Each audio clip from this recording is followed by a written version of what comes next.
Hello, and welcome to another edition of Academic Matters. I'm Joe Marbach, the Provost at LaSalle University. My first guest on today's program is Dr. Jan Ambrose, who is the Chair of the Finance Department here at LaSalle. Jan, welcome to the program. Thanks, Joe. It's nice to be here. Great. We're glad that you were able to join us. For folks at home who aren't familiar with you, could you tell us a little bit about your background and how you came to LaSalle, how long you've been here, and what keeps you coming back every day? Okay. I got to LaSalle in the spring of 1991. I had come to Philadelphia for graduate school. I grew up in Ohio, but I got a fellowship to get my PhD at Penn from the S.S. Huebner Foundation for Insurance Education. So my background is mostly in risk and insurance. As I was finishing up there, I got a call from LaSalle. They have a risk management minor program with the finance department, and they were looking for someone with my kind of expertise. Mm-hmm.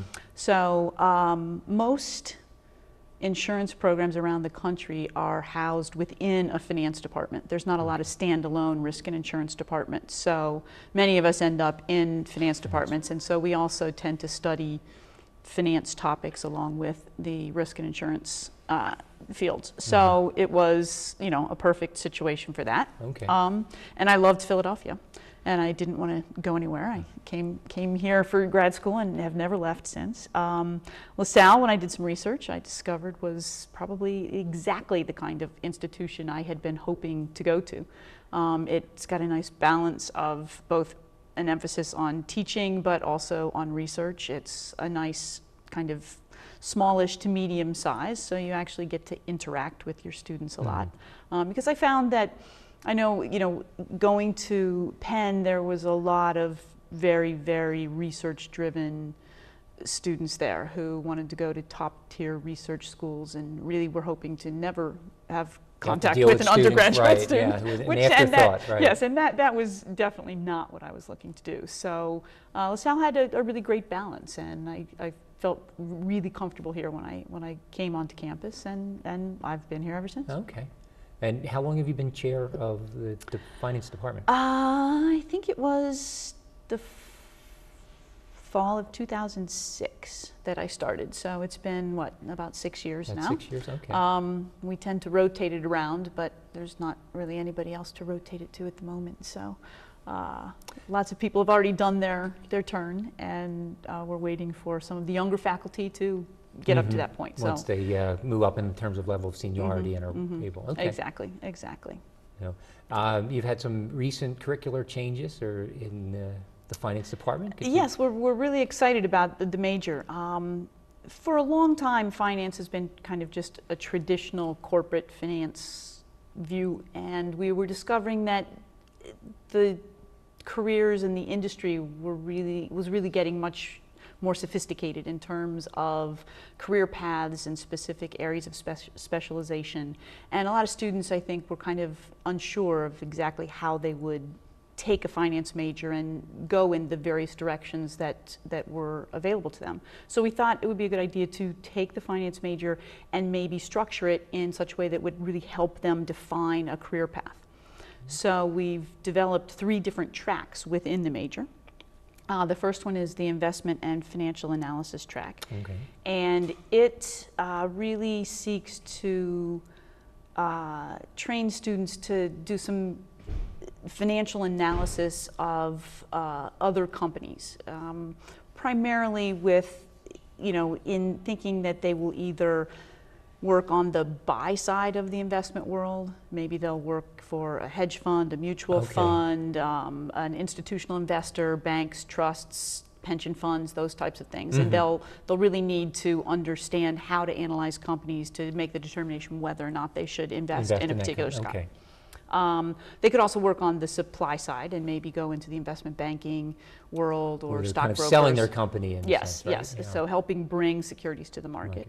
And then there are other variety of institutions that they could also work for that really manage the in-house investments of a particular firm. Okay. That particular track is exciting because we are hoping that students will take the Chartered Financial Analyst exam the level 1 exam right when they finish their senior year.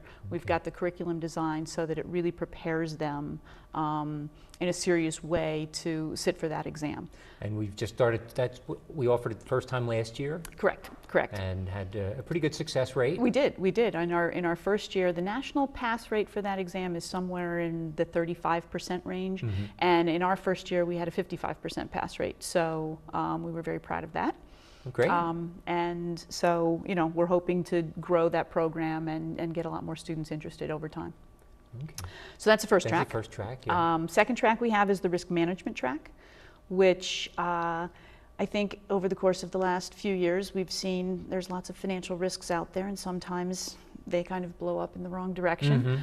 So many different firms are, seriously in need of being able to analyze the risks that they face and plan proper techniques to try to mitigate those risks, whether they be strictly financial ones, whether they be physical risks, with their property and plant and things like that. Different liabilities that I guess Yes, could face, all kinds of types of risks. And the risk management track really prepares students for figuring out how to identify those risks, figuring out how to analyze them, what options there are to handle them, how to select the best option that will be most financially advantageous to the firm.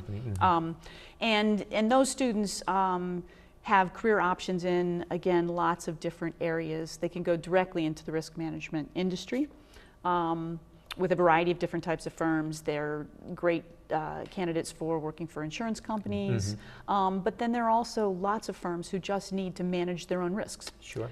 So they can go in-house with a variety of different options and industries and. No, I know in the healthcare field that's just an area that's ripe for anybody in risk management. Absolutely. So yes, and one of the courses we teach, employee benefit planning, I get to teach that one of my favorites. We spend a big chunk of time on health benefits that employers provide, how to try to manage their costs, and it's been exciting with new with healthcare law and healthcare laws changes coming going in. on, right? Yes, so lots of changes to that.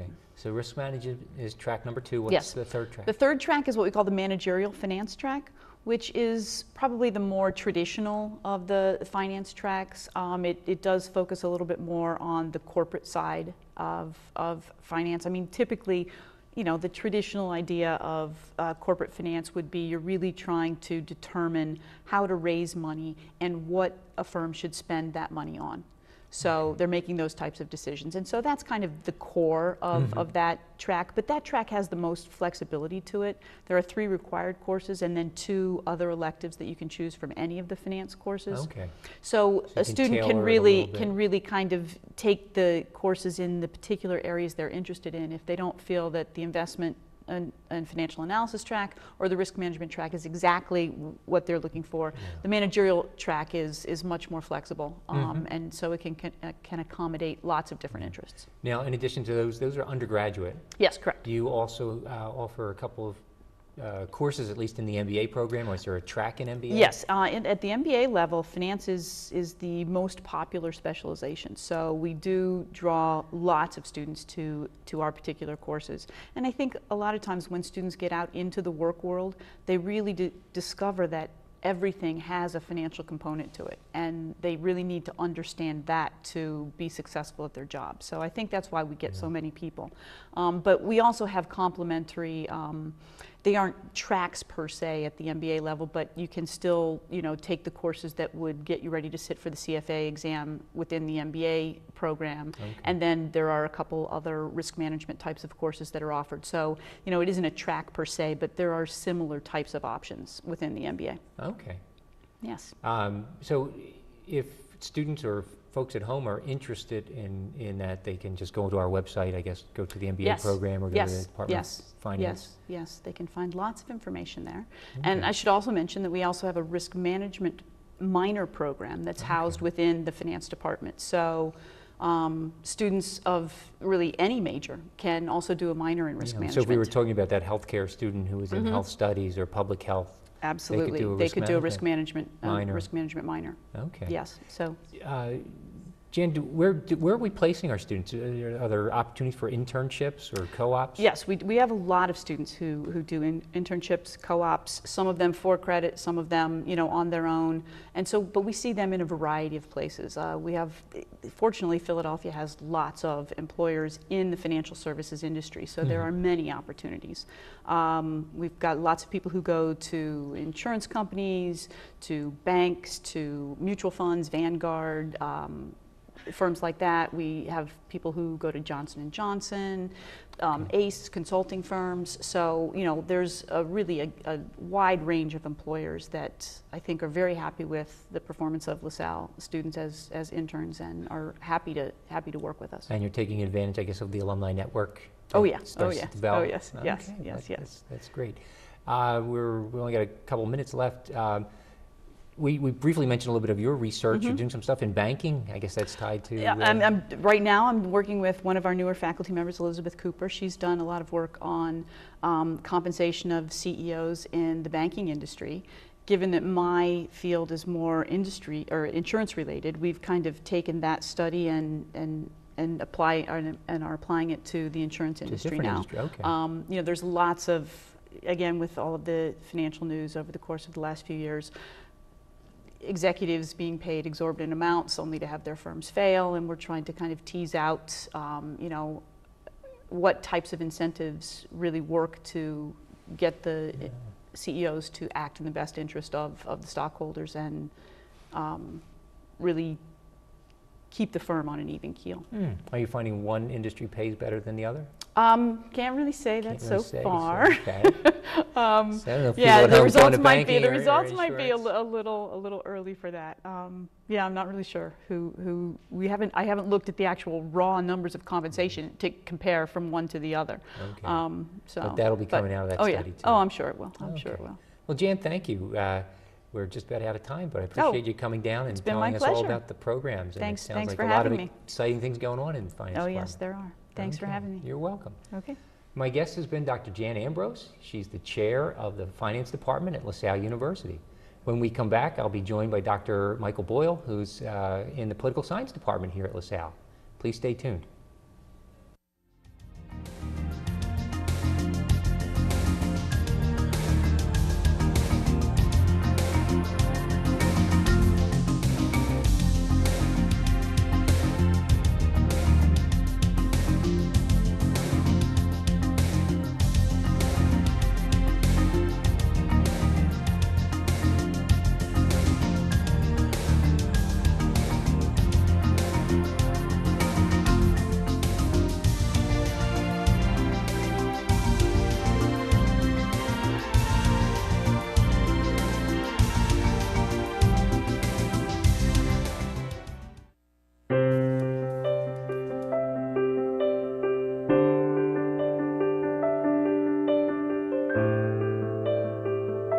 At what age is the color that your skin was meant to be no longer beautiful?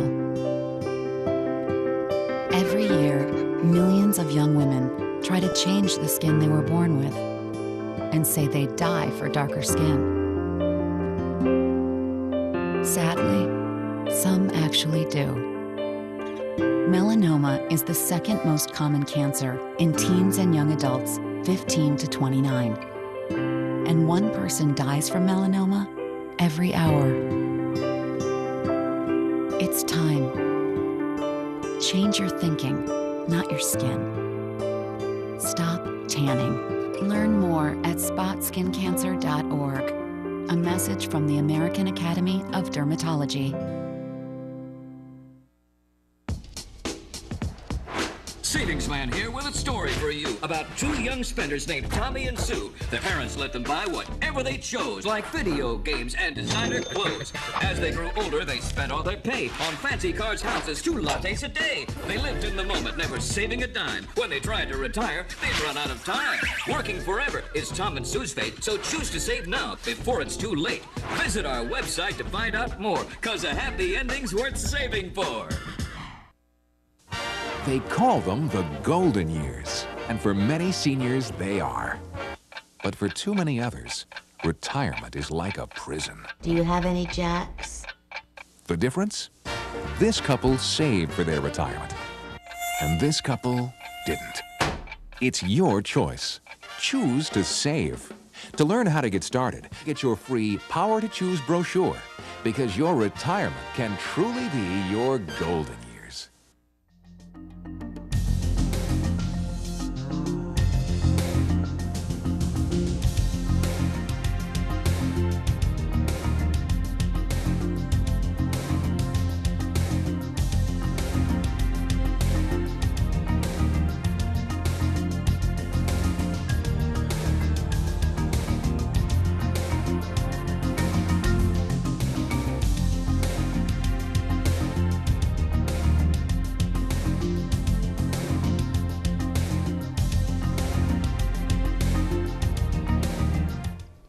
Welcome back to Academic Matters. Once again, I'm Joe Marbach, the Provost at LaSalle University.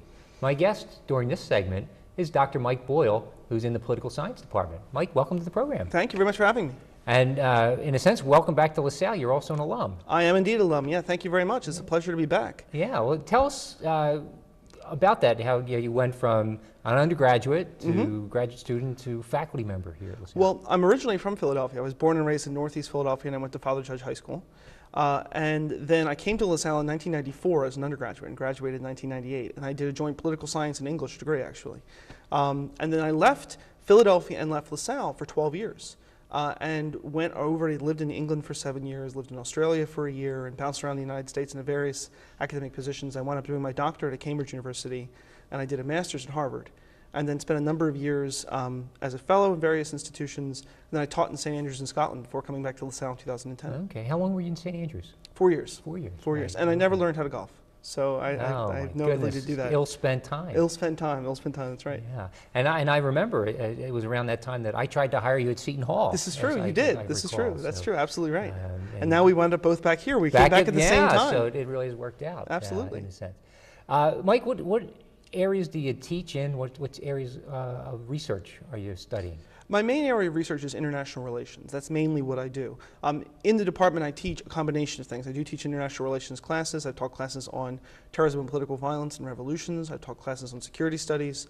I've also taught classes in American government, so introductory courses in American government. And I also teach the senior seminar course, where we try and get our students to write a 40-page research paper by the end of their senior year. So we really try and get them to produce an original piece of research. Okay, what kind of topics are students writing? Well, that's one of the things I really love about teaching the senior seminar, is that you get lots of different topics. So I have students writing on women in politics, students writing on the insurgency in Afghanistan, students writing on Al-Qaeda and terrorism, other students working on things like electoral politics in Europe.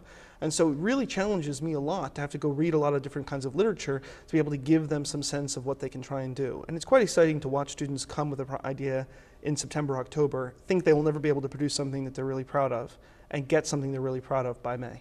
Okay, so it is a year-long program. It's a year-long seminar where we work with them in the first semester to try and produce some literature review, and then the second methodology semester, type of thing. Yeah. Exactly, yeah, and the second semester is what they write. Okay. Now, are you able to teach the things that you're doing research on in the classroom, and what are you currently working on?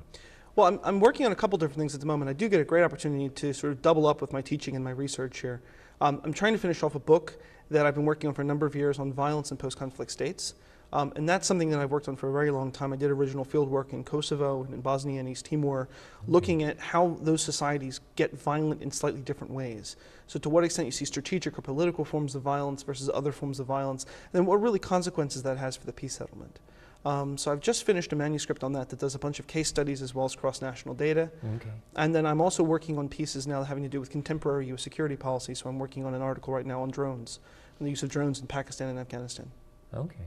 Well, it sounds like your earlier research is just going to continue with developments in Egypt and Libya and all these other places that have gone through some uprisings and now are trying to settle and come into what is it conflict, or what did you?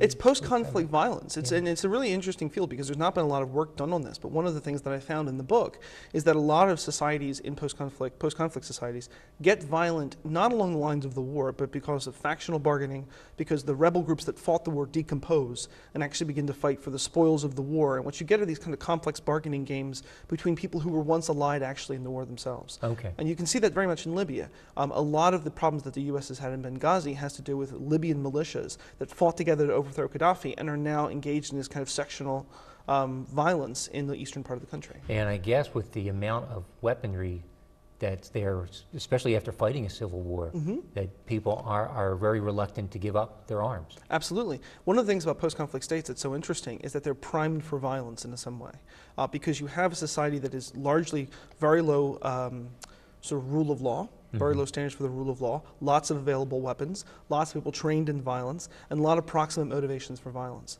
So compared to a lot of other weak societies, that class of states is actually uniquely violent. And you can see this in Libya, you can also now see this in Egypt. Wow, really exciting stuff. And you can just apply that, pick up that newspaper, and that's what you're teaching in class. Yeah, and so I'm getting a chance to bring some of that into the classroom, and I've talked to some of the students, and one of the things I've done with the senior seminar is try and talk about some of my own problems in research and some of the things I've done when I put my chapters together to give students a sense that faculty work through these problems as well as imposing upon them upon students when they have to write a paper, right? So this is something that we all work with. And misery loves company. Exactly. Your second area of research you're doing some work on is drone warfare. That's right. Explain to folks at home who may not know what a drone is and they're thinking R2-D2 or some kind of robot. Drone warfare is really interesting if you take a look from the vantage point of sort of security studies and what the U.S. is doing.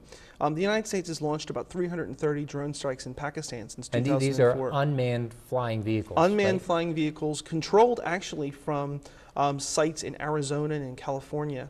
And they're flying these weapons, these sort of unmanned vehicles, over Pakistan, Yemen, and Somalia, and dropping bombs on terrorist targets. And there's a really interesting scholarly debate at the moment about whether this is actually a good form of warfare because they appear to be more discriminate and they obviously don't risk U.S. personnel, or whether in fact actually this is a really kind of problematic form of warfare because there's a moral distance associated with just sort of pressing a button like a PlayStation button and then essentially taking a human life. And so I'm really interested in that and the extent to which robotics is actually creating a kind of distance in warfare.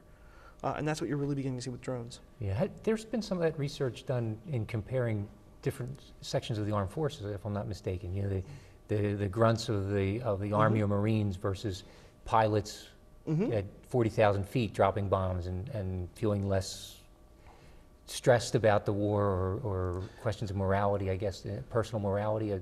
Are they some of the issues you're looking at? They are. I mean, if you start to look at what's really happened with warfare, so you go back to warfare in the Second World War, it was a lot more proximate. That is to say, you often saw the whites of the eyes of the other person.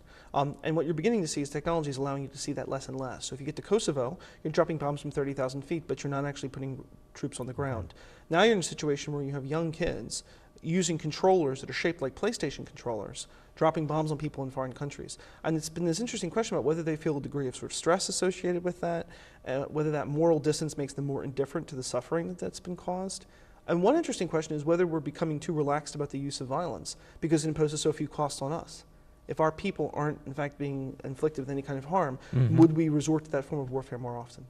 Yeah, really a great question, too, because that's been the reason that we're often hesitant to either go into conflict areas and often the reason why we want to get out as quickly as possible. Absolutely. Which often undermines our policies for long-term stability in a particular region. Absolutely. And this is very attractive to democratic publics because you can run an unmanned aerial vehicle that doesn't risk any U.S. personnel, that doesn't cost a lot of money in terms of taxpayer dollars, and still inflict a lot of harm. So you can see why democratic publics find this weapon very attractive. On the other hand, there's a real question about whether we can use it too indiscriminately, whether we can be careless about the human lives that we're costing with it.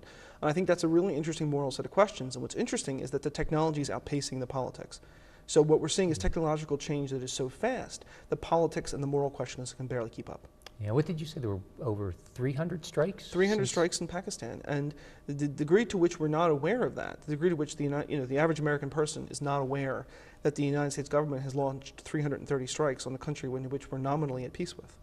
And that's a really interesting problematic form of warfare. And there was a talk just this morning in the Washington Post about starting to resort to drone warfare in places like North Africa, because it's a low-cost way of trying to take out terrorist operatives. The question is, we're not going to be the only person who has that technology. In a matter of time, the Russians, the Chinese, and others will have that technology. And what kind of world are we bringing into being if that's the way we're choosing to fight our wars now? Yeah, it raises lots of questions in terms of morality and even foreign policy and how we're going to conduct that. Absolutely. We've only got a couple minutes left, and I'd be remiss if I didn't ask you a political question or two. Okay. We've got a big presidential race coming. What's going on in presidential politics, at least from a political science perspective? Can you give us a preview of who's going to Win in November? I don't think I can do a prognostication about who's going to win. I don't think I'd feel comfortable with that. I mean, the polls say at the moment that President Obama is likely to win. I think what struck me watching this has been the influence of money in the election, the growth of the super PACs, and the extent to which the Democrats, who said for a long period of time that they weren't interested in that kind of financing, are suddenly now embracing it because they recognize that's the game that they're actually in. And I think there's really some worrying trends in this, the extent to which outside actors have been trying to buy their way into the presidential elections, the washing of money in from special interests on both sides. There is a real question about whether this is becoming less about making my policies attractive to the public and more about making my policies attractive to donors. Mm-hmm. And you see that, yeah, more and more of those private meetings, and candidate walks away with $10 million, and you have to scratch your head about. You do. You have to wonder about what's going to happen with our democratic process, because you wind up becoming a situation where the political process becomes almost oligarchical.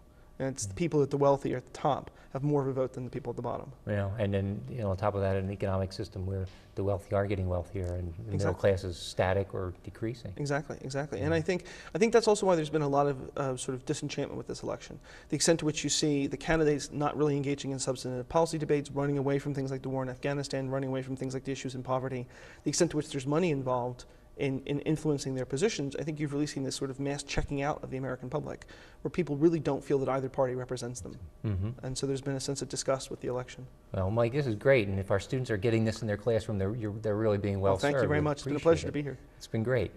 My guest has been Dr. Michael Boyle, who is assistant professor in the Department of Political Science at LaSalle University. And once again, I'm Joe Marbach. I'm the provost here at LaSalle. Thank you for watching.